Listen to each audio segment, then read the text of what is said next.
Bab 1911. Joker. Ya. Kami akan menyerahkan diri sekarang dan berharap hukumannya ringan. Sepertinya kau tahu kesalahanmu, kata Ningce. Aku memberimu waktu 5 detik untuk menghilang dari pandanganku. Kita pergi sekarang. Dengan izin Ningce, Zhu Jinwo dan yang lainnya berlari keluar seolah-olah mereka telah kehilangan nyawa. Semuanya sudah beres. Berkemas dan pergi ke bandara, kata Ningce. Ayo pergi. Kemudian, Tao Cheng mengantar mereka bertiga ke bandara. Mereka tidak pergi sampai mereka memasuki gerbang tiket. Timur Tengah, Khazar. Di kolam renang pribadi hotel, seorang pria asing berambut pirang dan bermata biru mengenakan celana renang dan memamerkan bentuk tubuh renangnya di kolam renang. Di kolam renang, ada beberapa model berbikini yang sedang memegang jus jeruk.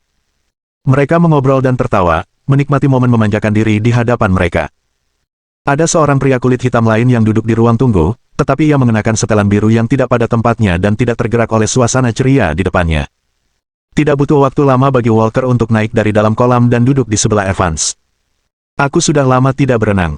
Rasanya kemampuanku sudah berkarat. Kurasa kau tidak menikmati berenang. Kau menikmati kebersamaan dengan wanita cantik. Walker tertawa terbahak-bahak. Sobat, kaulah yang paling mengenalku. Tanpa mereka menemaniku, aku akan berpikir berenang adalah olahraga paling membosankan di dunia.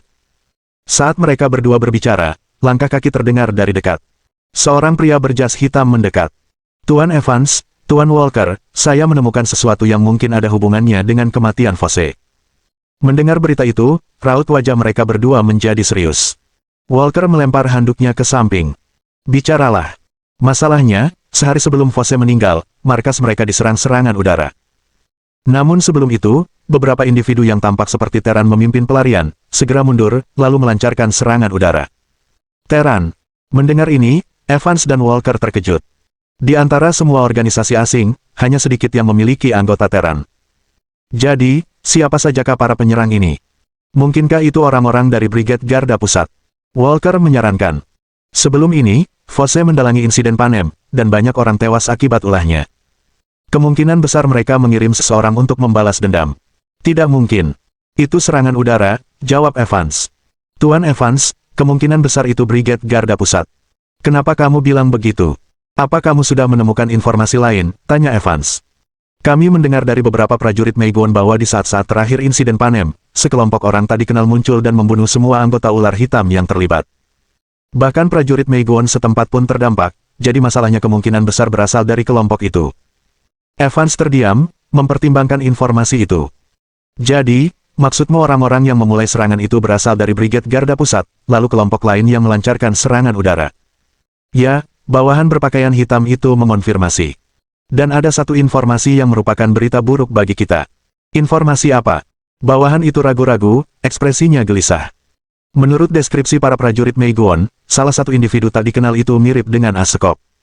Ekspresi mereka berubah drastis. Itu dia. Mendengar kata-kata Ace of Spades, ekspresi Evans dan Walker menjadi sedikit tidak wajar. Mereka semua tahu betul apa arti nama ini. Jika orang ini benar-benar muncul, masalahnya akan menjadi rumit. Apakah kamu yakin informasinya benar? Tanya Evans. Asekop itu dari poker.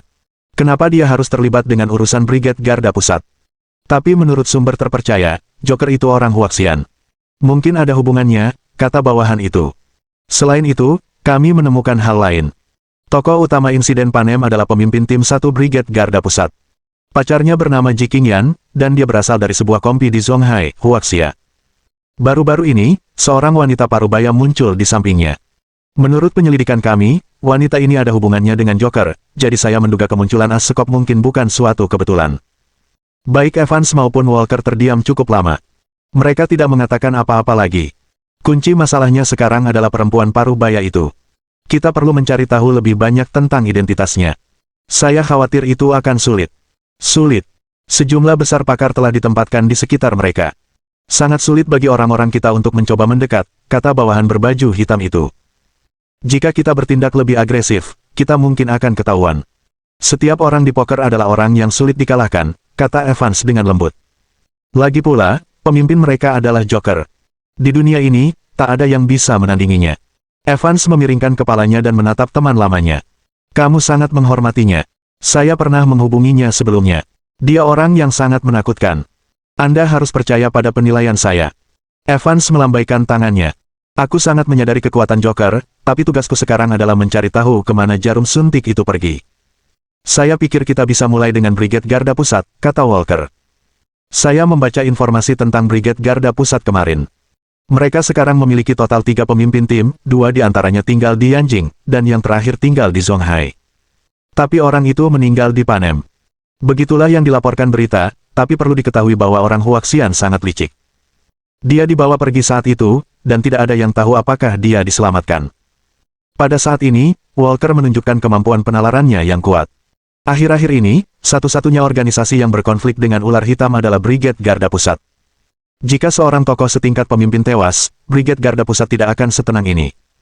Mereka akan meratakan Barao dengan tanah. Lu Beichen adalah orang yang sangat menakutkan. Dia akan membalaskan dendam bawahannya. Keadaan tidak akan seperti sekarang hanya dengan pengeboman biasa. Evans berbaring miring, terdiam selama beberapa detik. Dari apa yang kau katakan, kau sudah memastikan bahwa dalang di balik masalah ini adalah Brigade Garda Pusat. Ya, dia target utama penyelidikan kami, dan kami hanya bisa menyelidiki informasi pria itu, kata Walker. 2 pemimpin lainnya tinggal di Yanjing, yang merupakan zona terlarang bagi seluruh dunia. Bertindak gegabah di sana akan sangat merugikan kita. Namun, tindakan spesifiknya perlu didiskusikan dengan ketua. Evans mengangguk. Masalah ini melibatkan Joker, jadi kita memang perlu berhati-hati. Tapi saya rasa ketua akan setuju karena beliau tidak menganggap siapapun di dunia ini sebagai ancaman nyata. Walker menyalakan cerutu di sampingnya dan berkata perlahan. Tapi aku menduga masalah ini mungkin akan jatuh ke tangan orang Hongmen cabang Xianggang. Orang-orang Huaxian tidak asing dengan orang-orang Hongmen. Hal itu sudah sering disebutkan di film-film, tetapi mereka hanya tahu bahwa Hongmen adalah organisasi bawah tanah yang sangat besar, dan mereka tidak tahu bahwa mereka adalah cabang dari Freemason. Pengaruhnya sesungguhnya jauh lebih besar dari apa yang dibayangkan orang. Jika memang begitu, semuanya akan lebih mudah, kata Walker sambil tersenyum. Namun, bahkan jika kita menyerahkannya kepada Hongmen, kita berdua mungkin harus diam-diam melakukan perjalanan ke Huaxia. Evans mengangkat bahu sambil tersenyum, kurasa tidak apa-apa. Anggap saja ini perjalanan ke Huaxia. Aku benar-benar menantikannya. Bab 1912. Berhenti di sana. Ketika pesawat mendarat di Bandara Zonghai, waktu sudah lewat pukul 3 sore. Namun, Lin Yi tidak memberitahu Liang Ruoxu bahwa dia telah kembali ke Zonghai. Jika dia tidak mencarinya malam ini, dia akan menjadi sedikit emosional. Kembali ke kota ini lagi membuat Lin Yi merasa seperti seumur hidup telah berlalu. Bagi Lin Yi, bulan yang singkat ini bagaikan roller coaster. Rasanya bahkan lebih luar biasa daripada yang ia alami dalam 2 tahun terakhir. Setelah berjalan di garis hidup dan mati, dia tidak ingin mengalami hal semacam ini lagi. Setelah tiba di kota, mereka bertiga makan malam bersama. Kemudian, Lin Yi mengantar Qiao Xin pulang dan kembali ke rumah baru bersama Li Chuan. Ketika kembali ke rumah dan melihat 2 bangunan di samping rumah Li Chuan, Lin Yi teringat Wang Ying dan Yan Qi. Mereka masih tidak tahu bahwa dia belum mati, dia juga tidak tahu bagaimana keadaan mereka. Kamu capek. Kamu mau mandi. Berdiri di belakang Lin Yi, Li Chuan memeluknya dari belakang. Silakan saja. Aku akan bicara lagi nanti. Aku tidak terburu-buru. Li Chuan tersenyum dan berkata, sekarang kamu sudah kembali, apakah kamu punya rencana untuk masa depan? Lin Yi berpikir sejenak. Aku harus kembali bekerja. Dia baru menyelesaikan setengah dari misi sistem. Sekarang setelah kembali, dia harus menyelesaikan misi dengan cepat. Situasi dunia semakin rumit. Ia harus mendapatkan lebih banyak imbalan untuk menghadapi situasi yang kompleks dan terus berubah ini. Lin Yi berbalik dan menarik Li Chuan ke dalam pelukannya. Tinggallah di rumah beberapa hari lagi. Jangan terburu-buru ke rumah sakit. Li Chuan tersenyum lembut saat dia meletakkan tangannya di leher Lin Yi. Aku baik-baik saja sekarang. Jangan khawatirkan aku. Sungguh, sudah lama sekali. Aku ingin kembali ke rumah sakit untuk memeriksa keadaan. Baiklah kalau begitu. Berhati-hatilah dan lakukan hanya apa yang kau bisa. Li Chuan menatap Lin Yi dengan lembut dan menciumnya.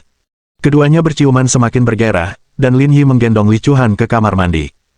Setelah mandi, ia kembali ke kamar tidur dan memulai prolog yang gila-gilaan. 14,48 juta kata dihilangkan di sini. Ketika Lin Yi membuka matanya lagi, hari sudah lewat pukul 9 pagi berikutnya.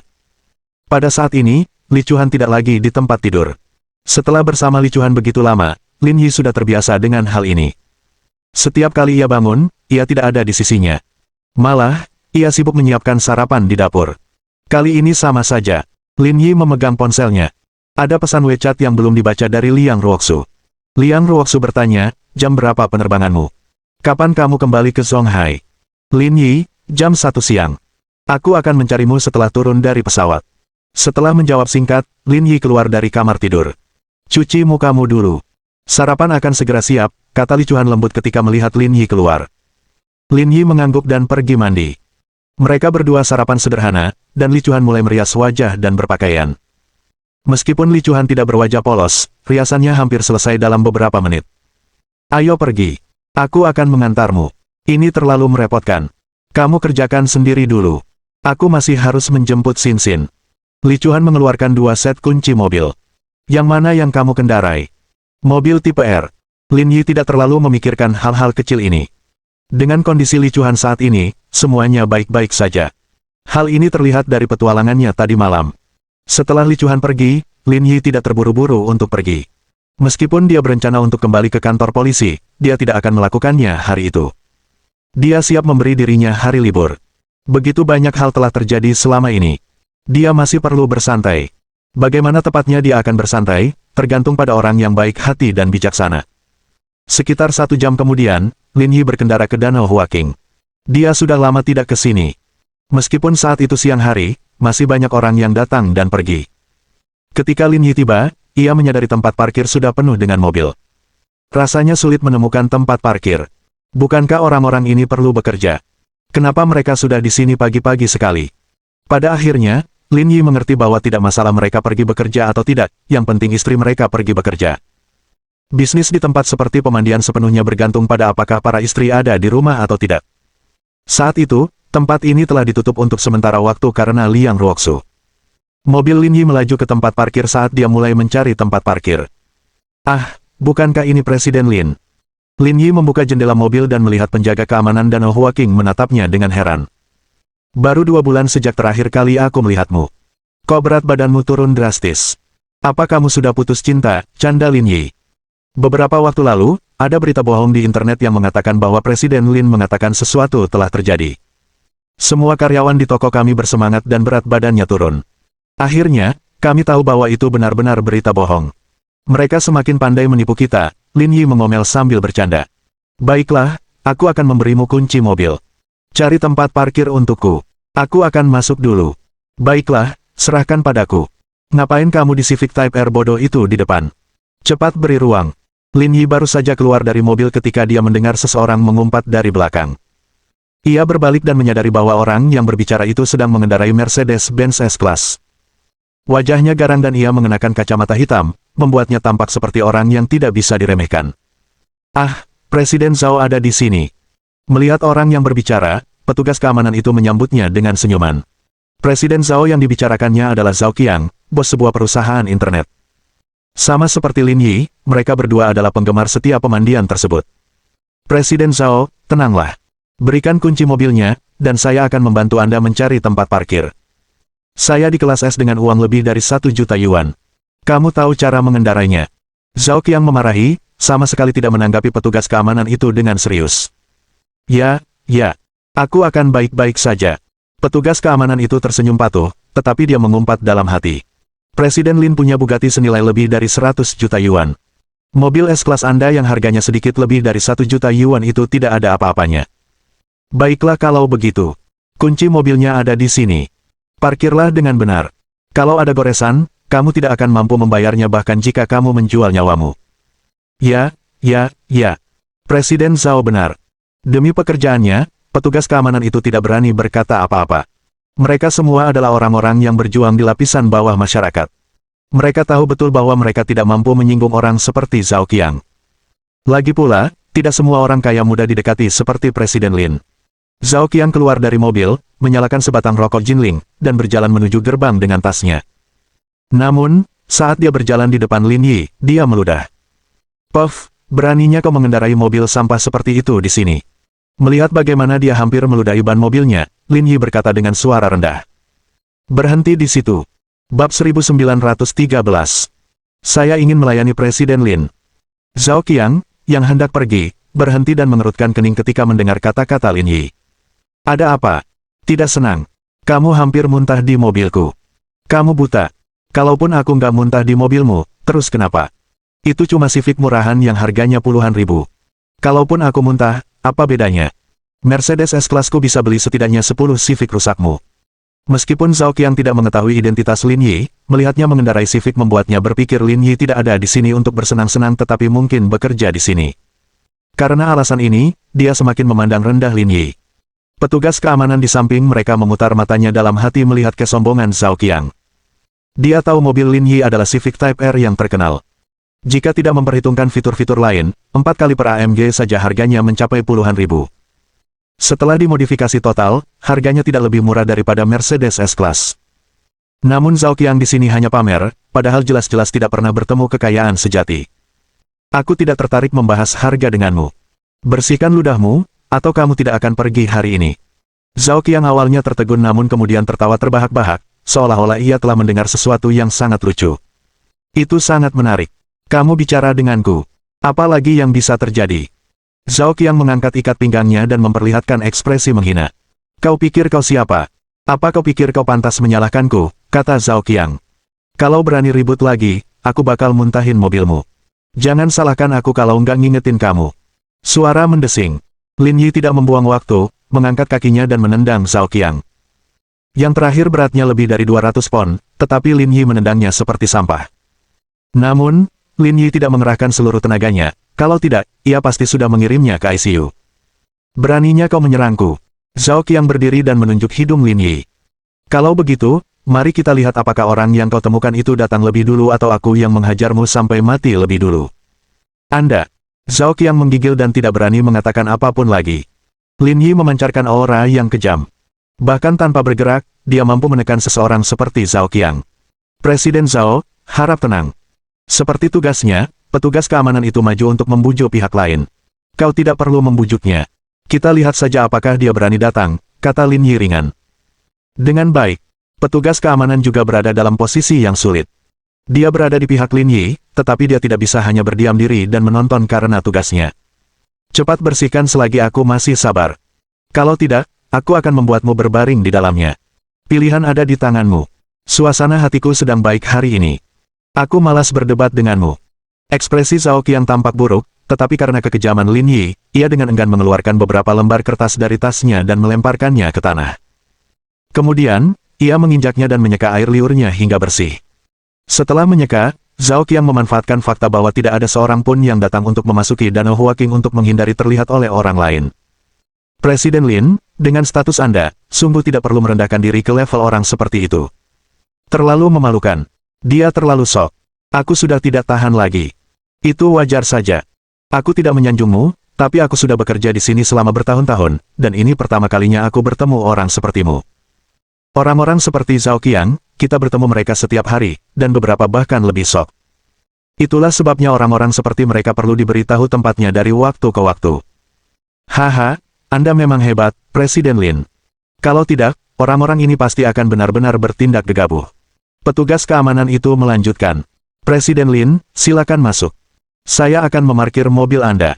Jangan khawatir. Baiklah, terima kasih. Tidak perlu berterima kasih, Presiden Lin. Itu tugas saya. Menyerahkan kunci mobil kepada petugas keamanan, Lin Yi berjalan ke kolam Huaqing. Melihat Lin Yi masuk, mata resepsionis itu terbelalak. Presiden Lin, Anda di sini. Kenapa aku tidak, canda Lin Yi. Bukan begitu. Baru-baru ini ada rumor palsu di internet yang mengatakan sesuatu terjadi padamu. Lagi pula, kamu sudah lama tidak ke sini, jadi kami merindukanmu, kata resepsionis itu dengan nada genit. Jangan mencoba menggoda tanpa mengenakan stocking. Oh, kalau aku tahu kamu datang, aku pasti akan memakainya, katanya sambil mengedipkan mata. Aku bahkan punya sepasang cadangan. Aku bisa pakai sekarang juga, tepat di depanmu. Jangan main-main, atau regu anti kejahatan mungkin akan datang dan menangkapmu, Lin Yi tertawa. Apakah nomor 18 ada di sini? Telepon dia untukku. Dia baru saja ditelepon orang lain, tapi aku akan segera menghubunginya kembali. Dia cukup populer. Resepsionis wanita keluar dari bar dan berteriak ke lobi. Min kecil, cepat kembali. Presiden Lin ada di sini. Dia secara khusus memintamu. Begitu kata-kata ini diucapkan, seluruh Huaqingqi langsung menjadi gelisah. Nama Presiden Lin merupakan simbol dewa keberuntungan bagi mereka. Semua orang mendongak dan menyadari bahwa itu memang Presiden Lin. Mereka pun berjalan menuju Lin Yi. Nomor 18, yang sudah berjalan ke sisi aula, juga memperhatikan Lin Yi setelah mendengar teriakan itu. Matanya langsung berbinar. Selama 2 tahun terakhir, Presiden Lin sangat memperhatikannya. Tipnya selalu minimal 4 digit. Meskipun dia belum bisa membeli rumah di Zonghai, setidaknya dia sudah bisa membeli rumah baru untuk orang tuanya di kampung halamannya. Yang terpenting, Presiden Lin bersikap sopan dan tidak pernah menyentuhnya, sehingga para wanita di Danau Huaqing sangat menyukainya. Presiden Zhao, saya sungguh minta maaf. Presiden Lin datang dan memilih saya. Saya akan memperkenalkan orang lain kepada Anda. Hah? Apa maksudmu? Zhao Qiang sangat marah dan berkata dengan dingin, aku sudah memilihmu, tapi kau malah pergi. Presiden Lin adalah pelanggan tetap saya, karena dia ada di sini, saya pasti harus melayani Presiden Lin. Kata nomor 18. Aku akan mencarikanmu orang lain yang tekniknya mirip denganku. Siapa yang lebih penting dariku, Zhao Qiang? Zhao Qiang berkata dengan dingin. Tidak bisakah kau lihat temanku masih di sini? Tapi kau tidak menghargaiku. Kau pikir aku akan mencari bosmu? Percuma saja mencari bosku. Aku harus melayani Presiden Lin bagaimanapun caranya. Nomor 18 sama sekali tidak berbohong, karena bosnya telah mengatakannya sejak lama. Setiap kali Presiden Lin tiba, semua orang, terlepas dari jadwal mereka, harus datang untuk melayaninya. Konsekuensinya akan ditanggung oleh pihak perusahaan. Sialan, siapa orang itu yang berani mengambil gadis pilihanku? Mengikuti pandangan orang-orang di sekitarnya, Zhao Qiang melihat ke arah Lin Yi dan menemukan bahwa orang yang mereka sebut sebagai Tuan Lin adalah orang yang sama dengan yang pernah berselisih dengannya sebelumnya. Apa maksudmu?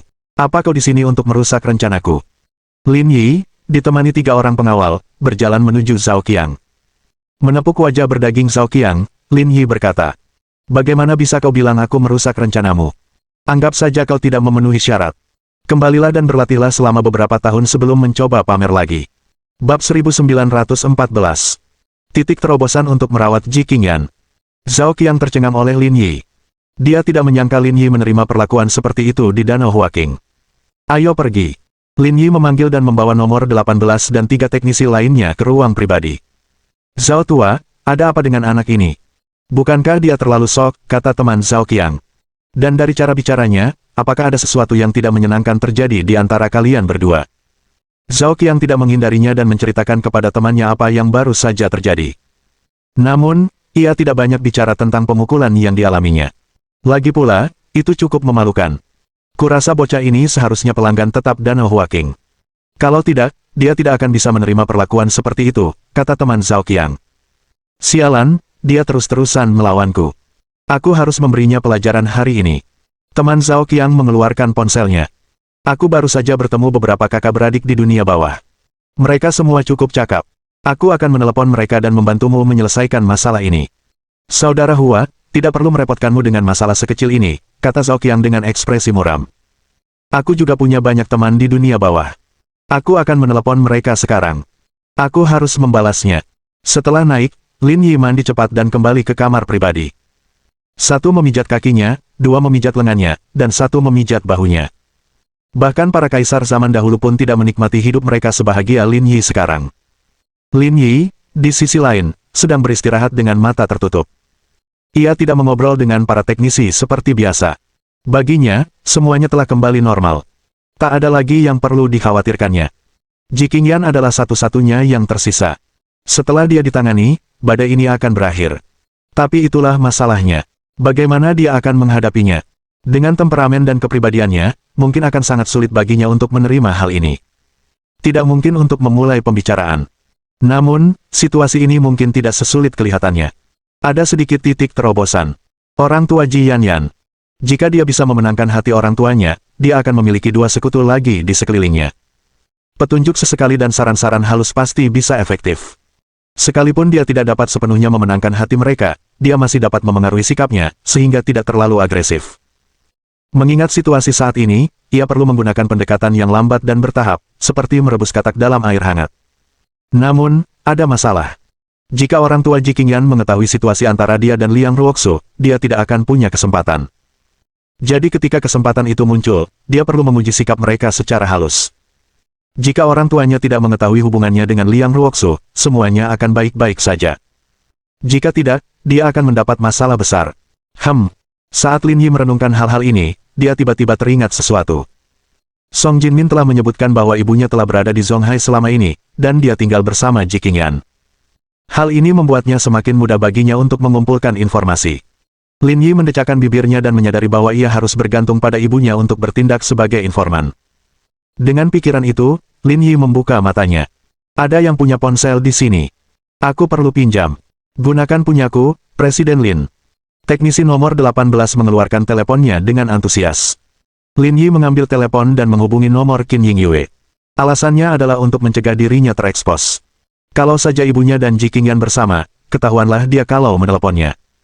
Setelah telepon berdering beberapa kali, suara Qin Yingyue datang dari ujung lainnya. Halo, siapa ini? Qin Yingyue sangat gembira ketika mendengar suara Lin Yi. Ia tidak menyangka Lin Yi akan meneleponnya saat ini. Bu, pelankan suaramu, kata Lin Yi. Dia tidak bersamamu, kan?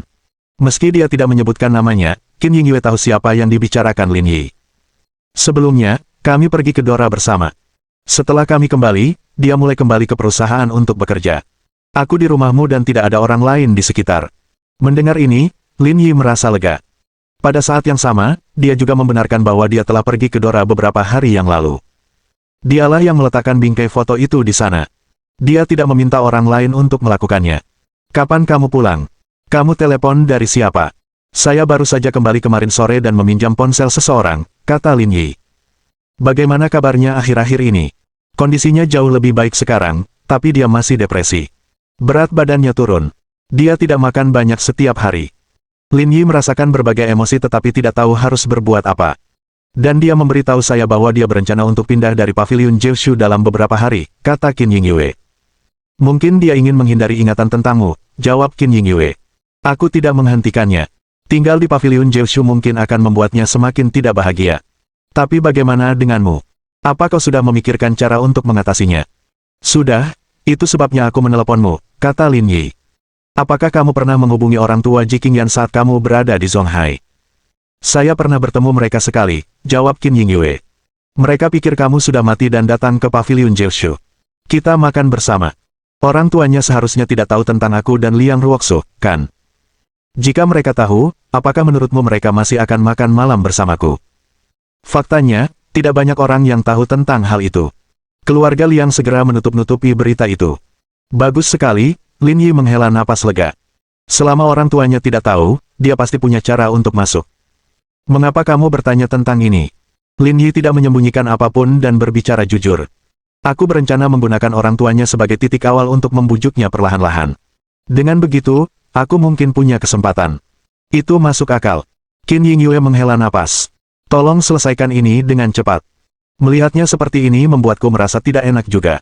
Dan sebagai ibunya, aku merasa tidak enak karena harus membantumu menipunya. Aku tidak bisa tidur nyenyak di malam hari. Lin Yi merasa ibunya terlalu baik.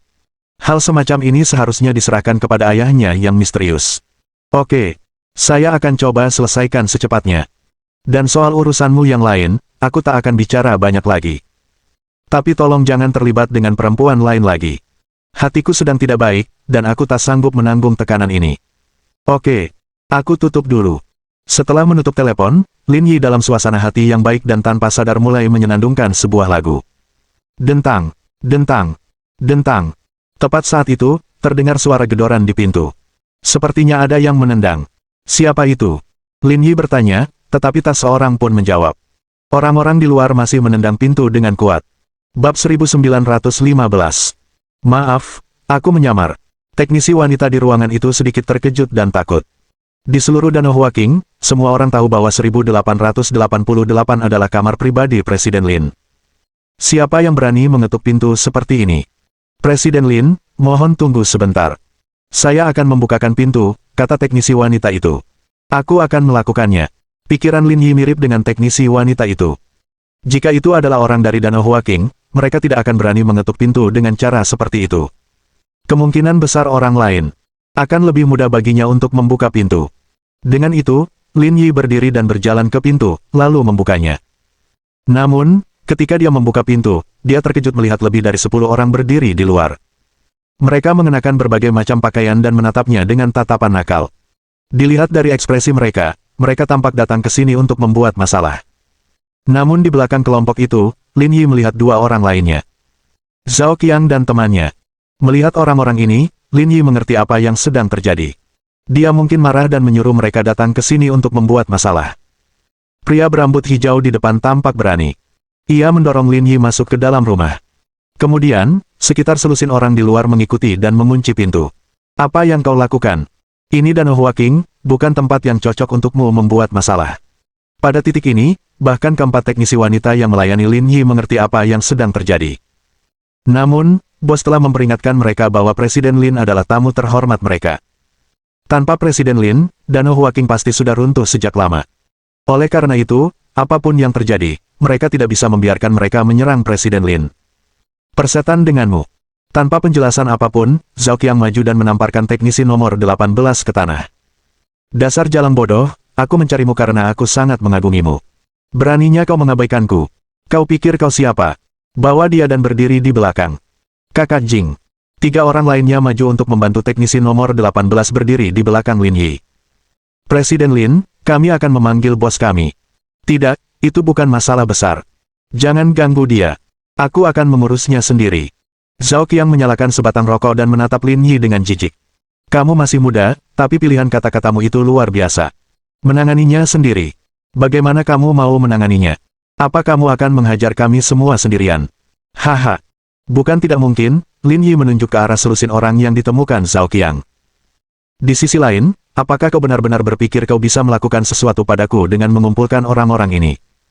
Bukankah itu sudah cukup, kata Zhao Qiang dengan percaya diri. Aku tidak bisa berkata apa-apa lagi, tapi mereka seharusnya bisa mematahkan salah satu kakimu. Kamu bicaranya sombong sekali. Apa kamu tidak takut dipukuli? Haha, dipukuli. Zhao Qiang tertawa arogan. Ayo, pukul aku. Aku punya banyak saudara. Coba kulihat bagaimana kau. Mendera. Lin Yi mengangkat tangannya dan menamparkan wajah Zhao Qiang, menjatuhkan rokok dari mulutnya. Pada saat inilah Zhao Qiang tertegun. Dia tidak menyangka Lin Yi benar-benar berani memukulnya. Sial, beraninya kau menyerang kakak Qiangku. Kau mencari mati. Pria berambut hijau itu mengeluarkan tongkat baseball dan mengayunkannya ke Lin Yi. Tubuh Lin Yi miring, menghindari serangan pihak lain dan merebut tongkat baseball dari tangannya. Dor! Gerakan Lin Yi sangat cepat. Tanpa ragu, dia memukul kepala lawannya. Ah! Sambil menjerit, pria berambut hijau itu menutupi kepalanya dan terbaring kesakitan di tanah. Ia terus meronta, tetapi tak mampu berdiri. Suasana di ruang privat itu luar biasa hening. Tak seorang pun menyangka bos mereka akan dihajar habis-habisan begitu mereka bertemu. Justru karena itulah tidak seorang pun berani bergerak. Lin Yi memegang tongkat baseball dan memberi isyarat ke arah Zhao Qiang. Melihat tongkat baseball yang berlumuran darah, Zhao Qiang begitu ketakutan hingga dia duduk di tanah. Percayakah kau kalau aku bisa menghajarmu sampai mati dengan ini? Tidak. Adikku, aku tahu aku salah. Pijat hari ini aku yang tanggung. Kau pikir kau siapa? Apa kau pikir aku kekurangan uangmu? Lin Yi berjalan menuju Zhao Qiang, dan yang lainnya di ruangan itu mundur, bahkan memikirkan cara untuk melarikan diri. Retakan. Seseorang diam-diam membuka pintu. Dengan seseorang yang memimpin, yang lain langsung mengikuti. Namun, saat itu, langkah kaki tergesa-gesa datang dari luar. Segera setelah itu, lebih dari selusin orang berseragam bergegas menaiki tangga. Pemeriksaan polisi. Berlututlah dan letakkan tangan kalian di kepala. Lin Yi terdiam. Apakah mereka benar-benar di sini untuk memberantas prostitusi? Melihat polisi bergegas masuk, Zhao Qiang dan kelompoknya panik. Meskipun hal ini tidak mengakibatkan hukuman penjara, nasib mereka sungguh buruk. Secara naluriah, Zhao Qiang dan anak buahnya berjongkok. Keempat pelayan wanita di belakang Lin Yi juga ketakutan. Bekerja di pemandian umum, tidak ada satupun dari mereka yang benar-benar bersih, dan melihat polisi membuat mereka gugup. Namun, Lin Yi memiliki perasaan campur aduk. Dia mengenali orang-orang yang datang. Mereka dari cabang Xinsan. Yang paling penting, pemimpinnya adalah Gu Yiran. Di belakangnya ada Zhang Zixin dan Zhang Peng. Presiden Lin, cepat jongkok, jangan membuat masalah, bisik teknisi yang dikenal sebagai nomor 18 itu. Tidak apa-apa. Kakak Lin. Melihat Lin Yi di sana, Gu Yiran dan timnya terkejut. Lebih dari sebulan yang lalu, dia meminta cuti lalu menghilang tanpa jejak. Mereka tidak menyangka akan menemukannya di sini. Apa yang kau lakukan di sini? Ini bukan wilayah hukum distrik Xinsan, kata Lin Yi. Ada arahan yang dikeluarkan untuk menindak tempat-tempat hiburan ini, jelas Gu Yiran. Untuk mencegah siapapun main hakim sendiri, distrik-distrik menukar wilayah tanggung jawab kami. Tapi kamu, bukannya bekerja, malah di sini dipijat. Aku harus menendangmu. Aku selalu sibuk. Tidak bisakah aku sedikit bersenang-senang? Gu Yiran terdiam. Bertemu dengan seorang rekan kerja saat penggerebekan sungguh aneh. Sementara itu, orang-orang dari ruangan lain juga sedang digiring keluar. Gu Yiran melambaikan tangannya. Bawa semuanya ke mobil. Tunggu. Tepat pada saat orang-orang ini hendak dibawa pergi, Zhao Qiang berkata. Dia juga datang ke sini untuk pijat dan melakukan sesuatu yang tidak pantas. Kenapa kalian tidak tangkap saja dia? Gu Yiran menatap Zhao Qiang, lihatlah ketampanannya. Kenapa dia datang ke tempat seperti itu untuk melakukan hal-hal yang tidak senonoh? Engah. Zhang Zixin tak kuasa menahan tawa. Kata-kata Suster Ran terlalu singkat. Ekspresi Zhao Qiang berubah. Tidak masalah apakah dia melakukan kesalahan atau tidak. Kenapa kau tidak menangkapnya? Hanya karena kau mengenalnya. Aku akan melaporkanmu atas pelanggaran. Lin Yi menahan Gu Yiran, lalu menatap Zhao Qiang. Menurutmu dia bias? Bukankah begitu? Lin Yi menelusuri ponselnya dan menemukan foto kredensialnya. Lihatlah KTP saya. Melihat kartu identitas di foto itu, Zhao Qiang terkejut. Kau polisi. Maaf, aku sedang menyamar. Bab 1916. Apakah kau berusaha membuatku mabuk? Menyamar. Wajah Zhao Qiang berubah muram. Dasar penyamaran sialan. Kau pelanggan sialan. Dia benar-benar membuatnya terdengar begitu bermartabat. Sialan, aku mengaku kalah hari ini, kata Zhao Qiang. Pokoknya, aku akan keluar dalam beberapa hari. Disitulah kau salah. Lin Yi menggoyangkan jarinya. Yang lain akan dibebaskan setelah beberapa hari ditahan, tapi kau tidak. Apa maksudmu? Kenapa aku tidak mau? Lin Yi menunjuk ke arah belasan orang yang baru saja berhadapan dengannya. Kau memanggil begitu banyak orang untuk memukuliku. Ini dianggap penyerangan terhadap petugas polisi. Ini kejahatan serius. Mungkin cukup untuk membuatmu dihukum beberapa tahun, jadi kau sendiri yang akan menanggung akibatnya. Ekspresi Zhao Qiang tampak lesu, seolah-olah dia tidak dapat mencerna situasi tersebut. Semuanya sudah berakhir. Baiklah, jangan bicara omong kosong dengan mereka, kata Gu Yiran. Ambil semuanya. Satu demi satu, Zhao Qiang dan yang lainnya dibawa pergi. Beri aku sedikit wajah dan lupakan saja teknisi perempuan itu. Lagi pula, akulah yang memerintahkan mereka. Lin Yi tersenyum. Gu Yiran memutar matanya. Dia tidak bisa berbuat apa-apa tentang Lin Yi. Pesan satu saja tidak masalah, tapi dia harus pesan 4. Apa dia bisa pakai semuanya? Kami akan kembali dan membuat pernyataan. Tentu saja.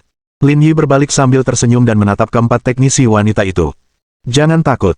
Pergilah dan ikuti prosedurnya. Aku akan meminta mereka mengizinkanmu pergi nanti. Oke. Kami akan bekerja sama. Keempat teknisi wanita itu membungkuk dan berterima kasih kepada Lin Yi. Pada saat yang sama, citra Lin Yi menjadi lebih besar di hati mereka. Presiden Lin sungguh luar biasa. Dia ternyata seorang polisi. Terlebih lagi, setelah menyebabkan insiden sebesar itu, seseorang masih berhasil menjauhkannya dari masalah, tidak ada orang biasa yang bisa melakukan hal itu. Melihat situasi itu, tidak mungkin lagi meneruskan kegiatannya di pemandian umum, maka ia pun memutuskan untuk kembali bersama yang lain. Lagi pula, ia berencana untuk kembali bekerja secara resmi keesokan harinya dan berpikir akan baik untuk menunjukkan wajahnya kepada orang-orang. Dia masih memiliki tugas yang harus diselesaikan dan perlu bergerak. Sekitar 1 jam kemudian, Lin Yi kembali ke kantor polisi bersama Gu Yiran dan yang lainnya. Dalam perjalanan, dia mengobrol dengan mereka tentang perkembangan terkini. Selama ketidakhadirannya, tim investigasi kriminal telah memecahkan kasus penyerangan besar lainnya. Sisa waktunya relatif tenang, sebagian besar membantu departemen lain. Adapun Zhang Peng dan Zhang Zixin, mereka menangani serangkaian kasus perdata yang aneh hampir setiap hari. Lin Yi memperkirakan jika dia masih hidup, dia mungkin sudah menyelesaikan fase tugas sistemnya ini sejak lama. Saat kembali ke kantor polisi, Lin Yi mendengar tawa riang Li Xianghui bahkan sebelum masuk. Saat masuk, dia tidak hanya melihat Li Xianghui tetapi juga Zhang Hui dan Gao Junming. Apa yang membuat kalian tertawa bahagia? Mendengar seseorang berbicara dari pintu, ketiganya berbalik dan terkejut melihat Lin Yi. Kamu kemana saja? Kamu sudah hilang lebih dari sebulan, dan ponselmu tidak bisa dihubungi. Melihat Lin Yi masuk, ekspresi mereka mencerminkan keterkejutan Gu Yiran sebelumnya. Awalnya tertegun, lalu menyadari bahwa orang yang menghilang selama lebih dari sebulan akhirnya kembali. Aku ada urusan keluarga, dan sibuk, kata Lin Yi sambil tersenyum. Tapi sekarang semuanya sudah beres, aku kembali. Jangan dengarkan omong kosongnya, sela Gu Yiran sambil memutar matanya. Saya menangkapnya saat penggerebekan di Danau Huaqing. Mendengar ini, Li Xianghui terkekeh, aku sih tidak terkejut. Tapi itu bukan masalah besar, lain kali hati-hati saja. Aku benar-benar tidak menyangka kalian akan menukar cabang untuk inspeksi, jawab Lin Yi. Kembali di kantor polisi, Lin Yi tidak berbuat banyak, hanya menyapa rekan-rekan dekatnya untuk menunjukkan kehadirannya. Dia merasa lega karena berita tentang kematiannya tidak menyebar di dalam kantor cabang. Semua orang berasumsi dia hanya sedang cuti panjang dan tidak terlalu mempermasalahkannya. Sekitar pukul 4 sore, setelah mengucapkan selamat tinggal kepada Li Xianghui dan yang lainnya, Lin Yi meninggalkan kantor polisi. Dia telah berjanji untuk menjemput Liang Ruoxu setelah bekerja dan makan malam bersama. Pukul 5:20, Lin Yi memarkir mobilnya di pintu masuk kompleks dan menelepon Liang Ruoxu. Sekitar 10 menit kemudian, Liang Ruoxu muncul, mengenakan gaun biru tua dan membawa tas hitam. Jelaslah bahwa dia telah berusaha keras menjaga penampilannya, karena biasanya dia tidak berpakaian segaya ini untuk bekerja. Membuka pintu mobil, Liang Ruoxu masuk ke kursi penumpang, membawa serta aroma harum. Apakah kamu sudah menyelesaikan semuanya di Yanjing? Hampir selesai. Aku tidak perlu mengurus sisanya. Kalau begitu, kamu tidak perlu kembali ke Yanjing untuk sementara waktu, kan? Lin Yi mengangguk. Kalaupun aku pulang, cuma sebentar. Kayaknya aku bakal balik lagi beberapa hari lagi. Jangan khawatir. Kamu masih berani mengatakan itu, kata Liang Ruoxu. Kurasa kamu sebaiknya keluar dari Brigade Garda Pusat. Bukankah enak jadi pengusaha? Kalau kamu bilang begitu tahun lalu waktu itu, mungkin aku nggak akan pergi, tapi aku sudah lebih dari setahun di Brigade. Mustahil bagiku untuk berhenti, kata Lin Yi. Lagi pula, Tuan Tua Liang sekarang juga anggota Brigade Garda Pusat. Bukankah kau merendahkan keluargamu sendiri dengan mengatakan ini? Posisimu berbeda dengan kakekku. Dia bertanggung jawab atas penelitian ilmiah dan tinggal di Yanjing. Dia tidak punya banyak pekerjaan, tidak sepertimu, yang harus keluar dan mempertaruhkan nyawamu. Kalau kamu ada waktu, bicaralah dengan kakekku dan minta dia mengeluarkanmu dari Brigade Garda Pusat. Jangan bekerja di sana lagi. Lin Yi tersenyum. Jelas sekali kejadian ini telah meninggalkan bekas yang tak terhapuskan di hati Liang Ruoxu. Lin Yi mengulurkan tangan dan meraih tangan Liang Ruoxu. Ini kecelakaan. Kalau keluarga Wang tidak ikut campur, hal seperti ini tidak akan terjadi. Intinya, saya tahu apa yang saya lakukan. Jangan khawatir. Liang Ruoxu menggembungkan pipinya. Ia tahu mustahil baginya untuk mengubah pikiran Lin Yi. Ayo kita belanja dulu. Di rumah nggak ada yang bisa dimakan. Beli bahan makanan. Hari ini kita makan di rumah saja, kita tidak akan keluar, kata Liang Ruoxu. Nanti malam aku akan menunjukkan sesuatu padamu. Kedengarannya bagus. Setelah itu, mereka berdua pergi ke supermarket dan membeli beberapa barang sebelum kembali ke rumah Liang Ruoxu. Ketika mereka sampai di rumah, Liang Ruoxu membawa sayuran ke dapur dan mulai memasak. Lin Yi duduk di sofa, memegang ponselnya, dan mengobrol dengan Li Chuhan. Ia bertanya tentang beberapa hal di rumah sakit. Setelah mengobrol dengan Li Chuhan, Lin Yi melempar ponselnya ke samping dan meletakkan kepalanya di tangannya untuk menonton televisi. Sekalipun ia telah menemukan titik terobosan, ia masih harus menemukan kesempatan yang cocok. Adapun cara menemukan kesempatan ini, semuanya bergantung pada keberuntungannya. Dalam waktu kurang dari 1 jam, Liang Ruoxu telah memasak 2 hidangan daging, 2 sayuran, dan 1 sup. Bagi mereka berdua, hidangan itu sungguh mewah. Cepat makan. Coba masakanku, kata Liang Ruoxu penuh harap. Kelihatannya enak, tapi kalau tidak ada anggurnya, saya rasa rasanya tidak akan cukup enak. Liang Ruoxu melirik Lin Yi, kau tidak mencoba membuatku mabuk, kan? Bab 1917. Malam anggur.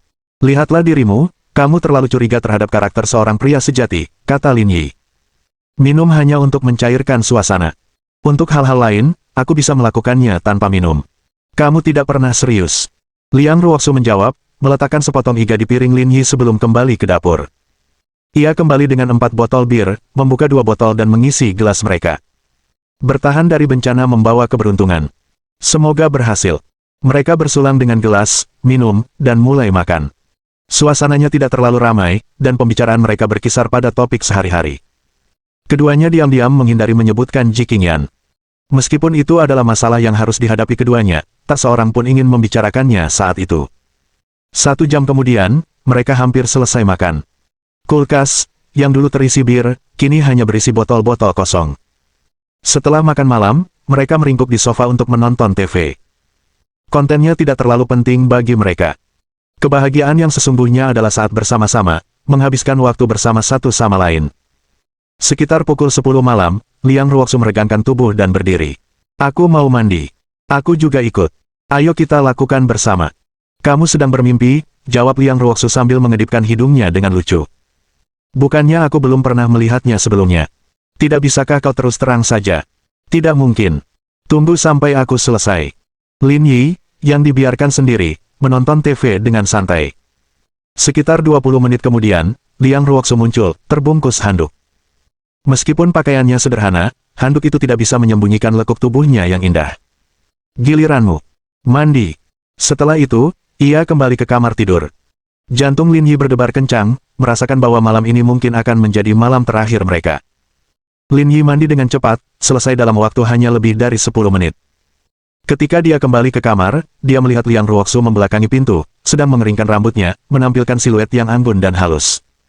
Begitu cepat. Hidup ini terlalu singkat untuk disia-siakan pada hal-hal yang tidak penting. Kita harus menyisihkan waktu untuk hal-hal yang penting. Hal-hal penting. Lin Yi tidak menanggapi dengan kata-kata tetapi dengan tindakan, menerkamnya. Awalnya, Liang Ruoxu menolak, tetapi ia segera menyerah, napasnya menjadi cepat. Dengan suara yang nyaris tak terdengar, ia berbicara. Lampunya masih menyala. Itu mudah diperbaiki.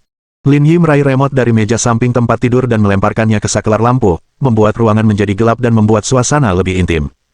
Apa terburu-buru? Tirainya belum ditutup. Kamu tinggal di lantai 21. Tidak ada orang di sana, dan lampunya mati. Jangan bilang kamu takut hantu. Tetap saja, mereka perlu digambar. Lakukan saja. Dengan pasrah, Lin Yi bangkit dan menutup tirai. Ruangan itu menjadi gelap gulita. Lin Yi kembali ke tempat tidur dan memeluk Liang Ruoxu lagi. Dalam kegelapan, mereka berpelukan erat, merasakan detak jantung yang cepat dan napas yang berat. Berjanjilah padaku kau tidak akan melakukan hal berbahaya lagi. Suara Liang Ruoxu terngiang di telinga Lin Yi untuk waktu yang lama. Aku berjanji padamu. Setelah mendapat jawaban Lin Yi, Liang Ruoxu tidak lagi menahan emosinya dan mengambil inisiatif untuk menciumnya. Itu kaya dan intens. Konten berbayar, silakan berlangganan untuk melihat lebih banyak konten asli. Keesokan paginya, ketika Lin Yi bangun, Liang Ruoxu masih tertidur. Lin Yi menatapnya selama beberapa menit tanpa reaksi apapun. Benar saja, tidak semua orang seperti Li Chuhan. Selarut apapun ia begadang, ia tetap bisa bangun keesokan harinya untuk memasak. Ditambah dengan kebiasaan Liang Ruoxu yang suka tidur larut, akan aneh jika dia bisa bangun pada saat ini. Lin Yi terbangun dan diam-diam keluar dari tempat tidur, bersiap untuk membuat sarapan. Pukul 10 pagi, Lin Yi memasak mie dan menumis 2 acar. Setelah semuanya siap, pintu terbuka dan Liang Ruoxu keluar sambil menggosok matanya dengan linglung. Kamu tidak akan tidur lebih lama. Aku tidak bisa tidur lagi. Pada suatu pagi yang biasa, jika Lin Yi terbangun dan membuat keributan di dapur, sehingga mengganggu tidurnya, hal pertama yang akan dilakukan Liang Ruoxu saat terbangun adalah memarahinya.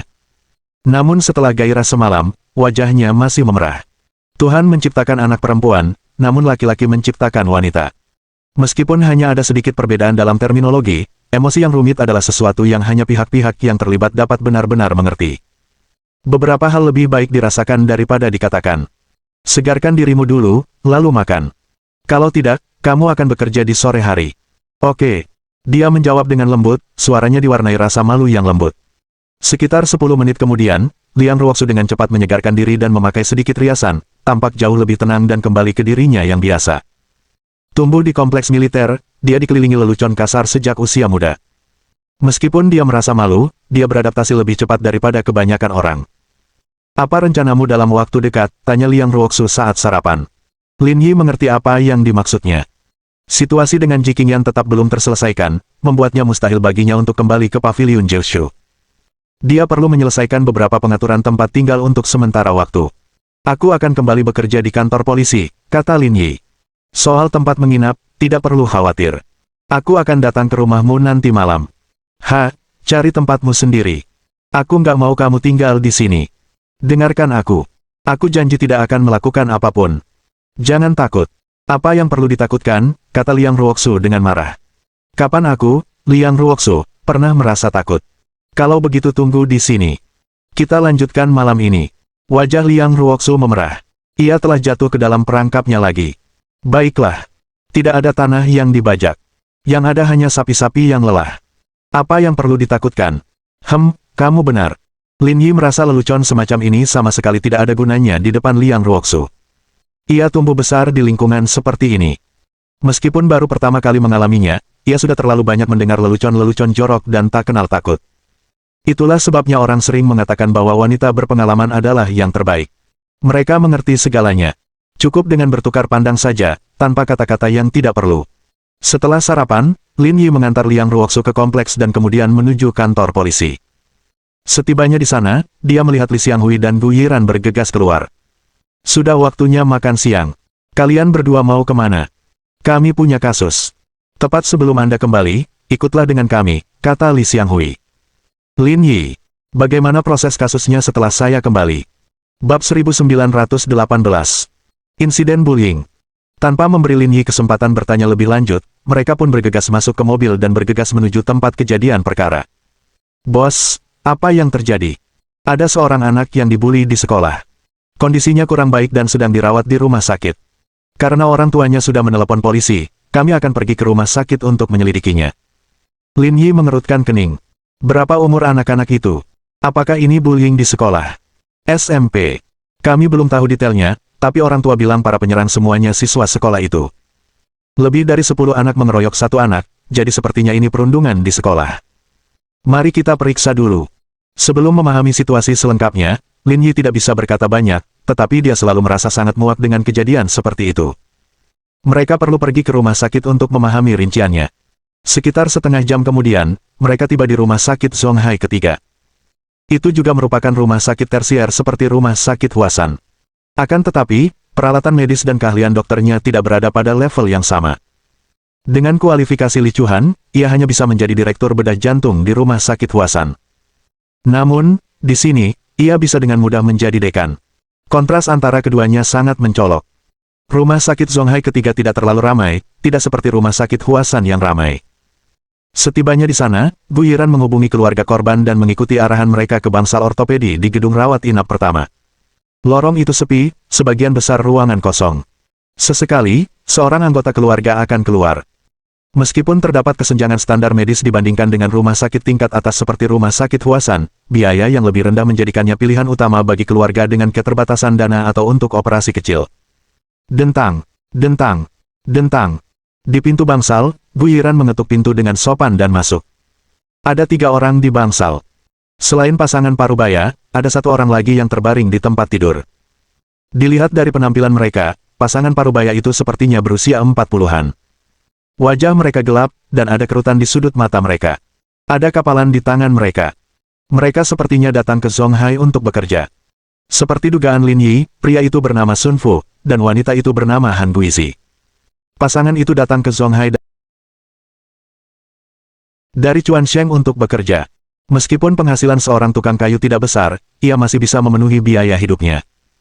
Pasangan itu tampak khawatir, tetapi ketika mereka melihat Lin Yi dan 2 orang lainnya masuk, Han Guizi menangis. Petugas, kalian akhirnya sampai. Kakak, jangan gelisah. Ceritakan pelan-pelan. Kami akan membantumu. Kami pasti akan memberikan keadilan kepadamu. Gu Yiran menghiburnya. Tanpa sadar, Lin Yi dan Li Xianghui menatap kepala tempat tidur. Ada seorang gadis kecil berbaring di tempat tidur. Dia tampak berusia sekitar 15 atau 16 tahun dan juga sedang memperhatikan mereka berdua. Tetapi dia tahu ada memar lain di dahinya. Nama gadis itu Sun Peipei. Ia bersekolah di SMA UK di Zonghai dan duduk di kelas 3 SMP. Pak Polisi, kami tidak punya kuasa atau pengaruh. Setelah kejadian seperti ini, kami harus mengandalkan Anda untuk mencari keadilan bagi kami. Jangan khawatir, kakak. Ini sudah pasti. Dengan kejadian seperti ini, kita punya tanggung jawab. Di bawah kenyamanan Gu Yiran, suasana hati pasangan itu jauh lebih baik. Lin Yi melangkah maju dan berkata, "Permisi, saya akan melihat anak itu." Oke. Pasangan itu memberi jalan bagi Lin Yi saat ia berjalan menuju Sun Peipei. Namun, tepat ketika ia hendak mengulurkan tangan, ia tiba-tiba menyadari tubuh Sun Peipei gemetar. Matanya dipenuhi ketakutan saat ia menatap tajam ke arah Lin Yi. Tangannya masih mencengkeram spray, menunjukkan perlawanan yang luar biasa. Jantung Lin Yi berdebar kencang. Ini adalah reaksi alami untuk mempertahankan diri. Itu naluri manusia. Tak perlu dikatakan lagi, dia pasti sering dirundung di sekolah. Lagi pula, ini mungkin sudah berlangsung lama. Kalau tidak, dia tidak akan pernah mengembangkan kebiasaan seperti itu. Jangan takut, aku polisi, aku di sini untuk melindungimu. Lin Yi tersenyum. Tubuh Sun Peipei bergetar hebat, dan matanya dipenuhi ketakutan. Seolah-olah telah terisi air seumur hidup dan akan meluap. Meskipun Lin Yi telah mengungkapkan identitasnya dan memperlihatkan senyum ramah, itu tidak mengubah konflik di hatinya. Nak, jangan takut, polisi ada di sini untuk membantu kita. Han Guizi menggenggam tangan Sun Peipei. Beritahu polisi tentang kejadian di sekolah. Ayah dan ibu ada di sini. Jangan takut. Di bawah kenyamanan Han Guizi, suasana hati Sun Peipei membaik pesat. Lin Yi juga mencoba mengangkat selimut Sun Peipei. Meskipun hal-hal tersebut dapat dipelajari dari dokter yang merawatnya, ia tetap ingin melihatnya sendiri agar ia bisa merasa tenang.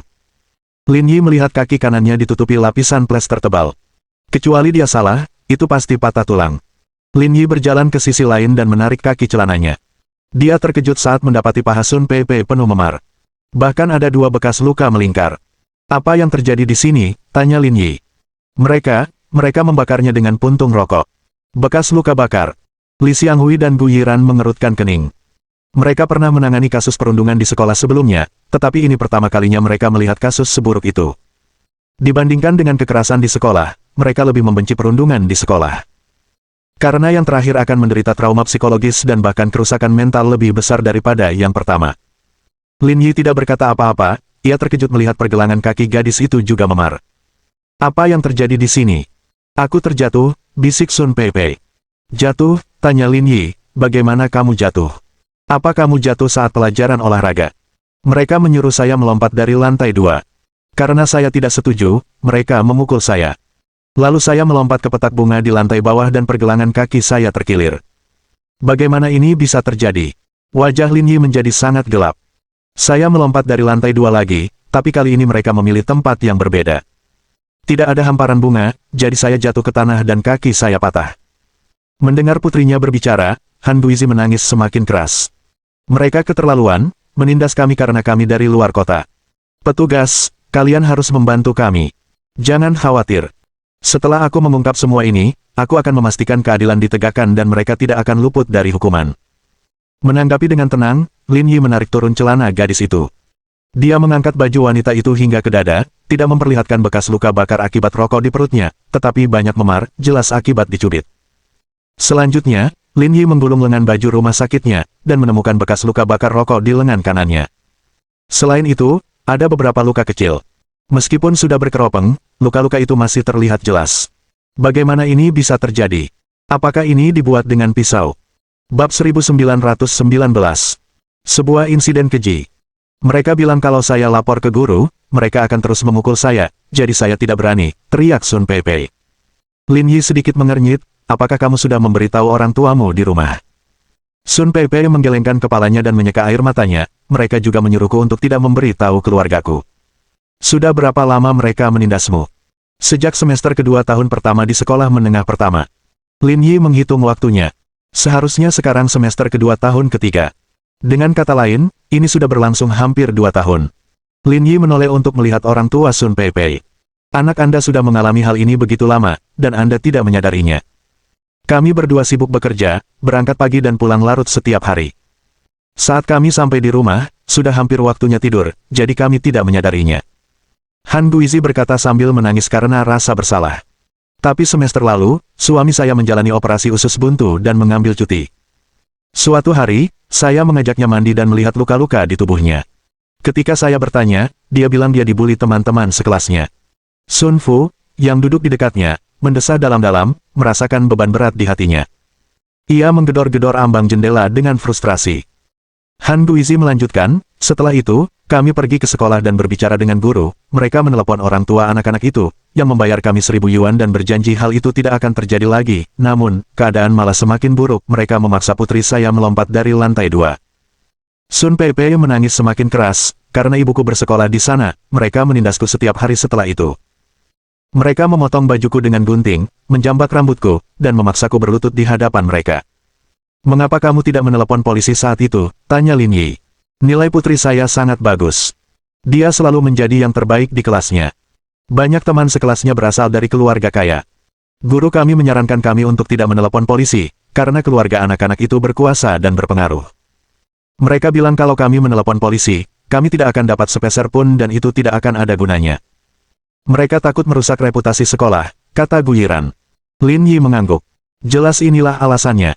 Pada saat ini, seorang wanita berusia 30-an mengenakan jas putih masuk. Dokter Wang, Anda di sini. Nama wanita itu adalah Wang Li, dan dia adalah dokter yang merawat Sun Peipei. Wang Li mengangguk. Saya dengar dari rekan-rekan saya bahwa polisi sudah datang, jadi saya datang untuk melihat apakah ada yang bisa saya bantu. Apakah laporan cederanya sudah keluar? Bisakah kamu menunjukkannya kepadaku? Cedera yang lebih serius terjadi pada pergelangan kaki kirinya, dengan memar yang luas sehingga membutuhkan istirahat. Kaki kanan bawahnya mengalami patah tulang ringan, yang tidak parah tetapi masih membutuhkan waktu pemulihan beberapa bulan. Ini adalah cedera yang paling serius. Dokter Wang Li berkata, menatap Sun Peipei dengan mata penuh kekhawatiran. Untuk luka-luka lainnya, kalian sudah melihatnya sendiri. Di beberapa area pribadi, kami menemukan bekas jarum suntik saat pemeriksaan. Anak-anak hari ini benar-benar tidak berperasaan. Guyiran tidak dapat menahan diri, menendang tiang ranjang dan mengumpat. Terima kasih, dokter. Itu tugas saya. Jika Anda butuh bantuan atau dokumen, datanglah ke rumah sakit. Kami bisa menyediakan laporan dan dokumennya. Lin Yi lalu menatap Sun Peipei.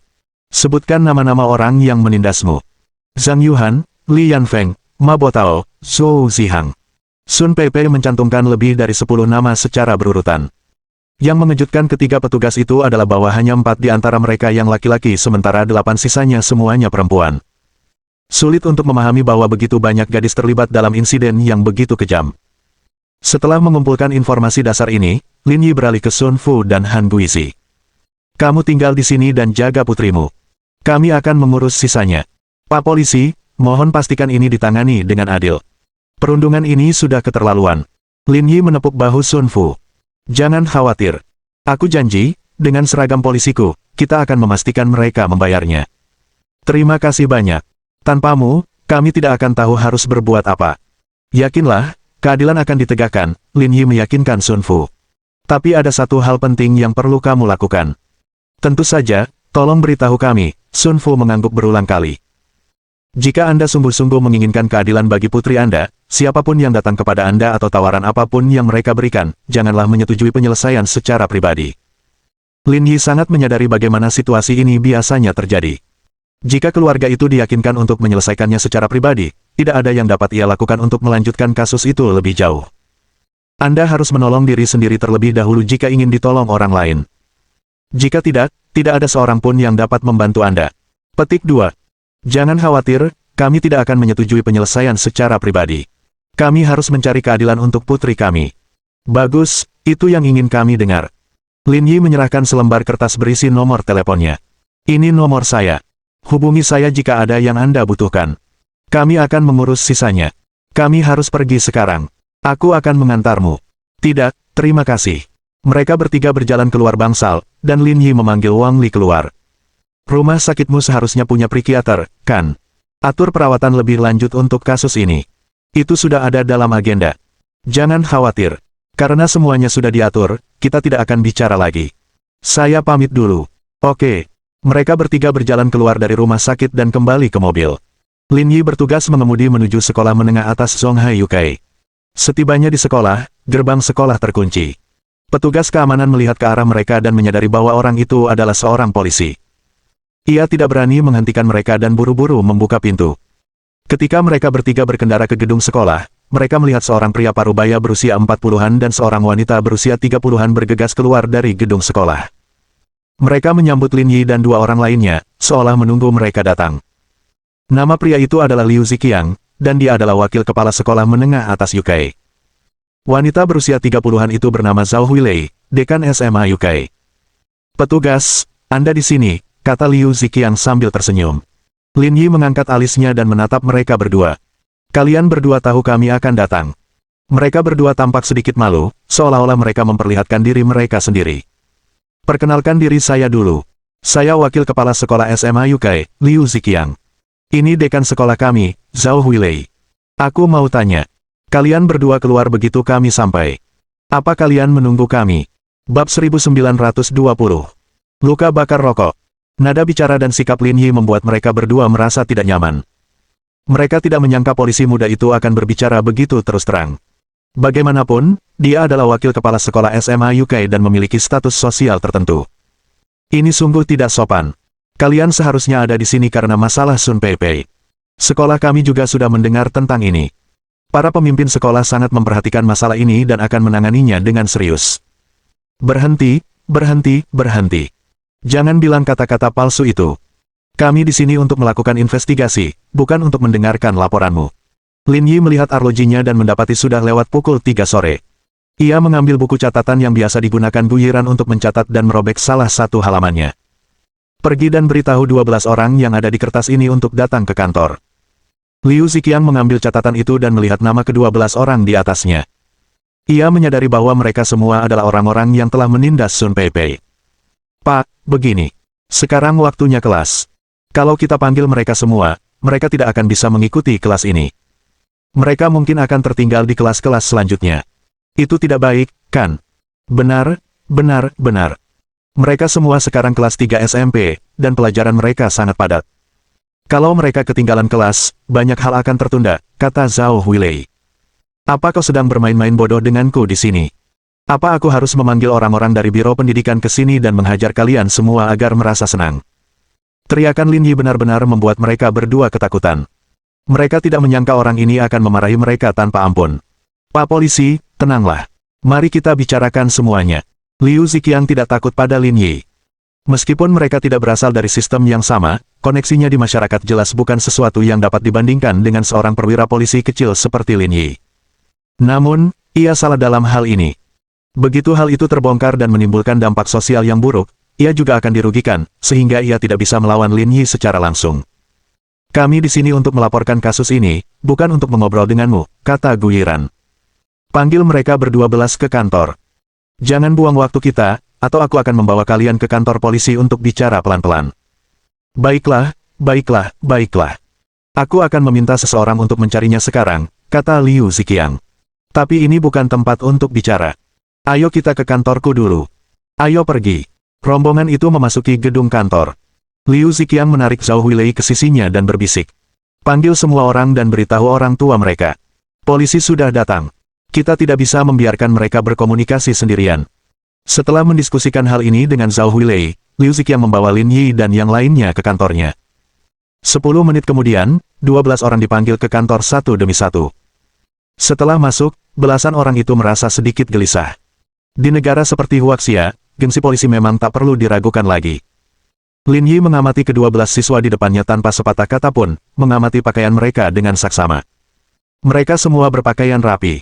Beberapa orang mengenakan pakaian Jojo, dan 2 gadis mengenakan pakaian LV dan Gucci. Seragam sekolah mereka dikenakan secara kasual, dan tak satu pun dari mereka berpakaian pantas. 1 anak laki-laki dan 1 anak perempuan bahkan memiliki tato yang terlihat jelas. Lin Yi bingung. Betapapun kayanya keluarga mereka, bagaimana mungkin pendidikan mereka begitu kurang? Petugas, kami telah mengumpulkan 12 siswa yang Anda minta, kata Liu Ziqiang. Minta mereka memperkenalkan diri. Aku perlu mengenal mereka, kata Lin Yi. Mereka adalah... Aku tidak memintamu untuk memperkenalkan mereka. Aku ingin mereka melakukannya sendiri. Suara Lin Yi dingin, dan atmosfer yang diproyeksikannya mengejutkan Liu Ziqiang. Silakan perkenalkan diri kalian. Polisi ingin memahami situasinya. Kepala sekolah Liu, kenapa kita di sini? Kenapa kita perlu memperkenalkan diri? Seorang gadis berambut pendek bertanya. Lin Yi meliriknya. Seragam sekolahnya diikatkan di pinggang, memperlihatkan kemeja putih di baliknya, dengan tato kecil di lengannya. Namanya Zhang Yuhan, dan dia merupakan salah satu dalang yang menindas Sun Peipei. Mereka di sini untuk menyelidiki insiden Sun Peipei. Kalian semua seharusnya terlibat. Silakan perkenalkan diri kalian. Zhang Yuhan, katanya sambil memutar matanya, jelas tidak menganggap serius Lin Yi dan rekan-rekannya. Untuk apa repot-repot dengan semua ini? Kata seorang anak laki-laki yang berdiri di samping Zhang Yuhan. Namanya Lian Feng, pelaku utama lainnya. Gadis malang itu cuma mau memeras. Katakan saja berapa jumlahnya, dan kami akan panggil orang tua kami untuk menyelesaikannya. Li Xianghui dan Gu Yiran bertukar pandang, merasa bahwa siswa sekolah menengah pertama ini benar-benar di luar kendali. Setelah kejadian seserius itu, mereka masih berbicara dengan sikap meremehkan. Orang tua mereka mungkin juga tidak jauh lebih baik. Kompensasi. Lin Yi mengangkat alisnya. Dengan insiden sebesar ini, apakah menurutmu kamu bisa menyelesaikannya dengan membayar kompensasi? Apalagi yang kau inginkan? Apa kau ingin kami dihukum? Menurut pasal 17 ayat 2 Kitab Undang-Undang Hukum Pidana, orang yang berusia 14-16 tahun yang melakukan pembunuhan berencana, penganiayaan berat yang mengakibatkan luka berat atau kematian, wajib bertanggung jawab secara pidana. Anda berada di kelas 3 SMP, yang berarti Anda seharusnya berusia 14 tahun dan wajib bertanggung jawab secara pidana. Setelah selesai, Lin Yi menoleh keguyiran. Telepon kantor polisi, bawa 2 mobil lagi ke sini, dan tangkap semuanya. Mendengar penyebutan tanggung jawab pidana, Li Yanfeng, Zhang Yuhan, dan yang lainnya tercengang. Meskipun mereka masih muda, mereka memiliki akal sehat dasar. Bahkan di usia muda, mereka tahu bahwa menghadapi tuntutan pidana berarti kemungkinan hukuman penjara. Ketakutan akhirnya muncul. Liu Ziqiang dan Zhao Huilei juga mulai panik. Kenyataannya, mereka telah menyadari situasi ini selama beberapa waktu tetapi memilih untuk tidak mengatasinya. Pertama, keluarga anak-anak ini kaya, dan beberapa bahkan memiliki latar belakang berpengaruh. Mereka sering memberikan hadiah kepada Liu dan Zhao. Selain itu, Sun Peipei adalah orang luar, dan orang tuanya hanyalah pekerja migran sehingga sekolah tidak ingin berurusan dengan hal ini. Asalkan tidak mencoreng nama baik sekolah. Tetapi sekarang, polisi muda itu ada di sini, mengancam akan membawa pergi semua anak-anak, yang tampaknya berlebihan. Pak polisi, mereka masih anak-anak. Bukankah agak kasar membawa mereka semua seperti ini? Liu Ziqiang mencoba bernalar. Lin Yi menatap Liu Ziqiang, mengambil pemotong kotak dari meja, dan mengulurkan bilah pisaunya. Jika aku menemukan seorang anak yang bisa melukaimu beberapa kali, apakah kau masih menganggap mereka hanya anak-anak? Liu Ziqiang menelan ludah, kehilangan kata-kata. Lin Yi tidak terburu-buru. Ia mengambil sebatang rokok dari saku Li Xianghui, menyalakannya, dan menatap Liu Ziqiang. Kamu kelihatan cukup berkelas, dan kamu seorang kepala sekolah, jadi kamu pasti murid yang baik.